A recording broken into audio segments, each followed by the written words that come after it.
उपस्थित माझ्या देशवासियांना सर्वप्रथम सर्वांना प्रजासत्ताक दिनाच्या खूप खूप शुभेच्छा.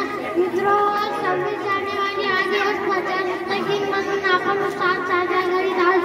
हा दिवस आपल्या देशाचे सुवर्ण दिन आहे. 15 ऑगस्ट 1940 रोजी आपल्या भारत देश इंग्रजांच्या गुलामीतून मुक्त झाला. पण त्या स्वातंत्र्याला खऱ्या अर्थाने काय मिळाला तो म्हणजे 26 जानेवारी 1950 रोजी. कारण या दिवशी संविधान अंमलात आले आणि पटेलची सत्ता सुरू झाली. डॉक्टर बाबासाहेब आंबेडकर हे भारतीय संविधानाचे शिल्पकार आहेत. आपले संविधान हे स्वातंत्र्य, समता, बंधुता, न्याय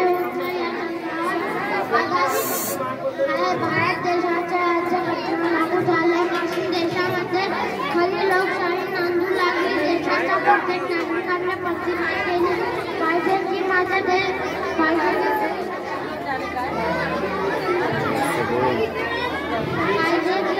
देशाची एकता अखंडता टिकवून ठेवी व देशीच काम करीन. देश विविध रंगाचा, देश विविध ढंगाचा, देश विविध जगण्याला एका मध्येच्या सत्ताक दिनाच्या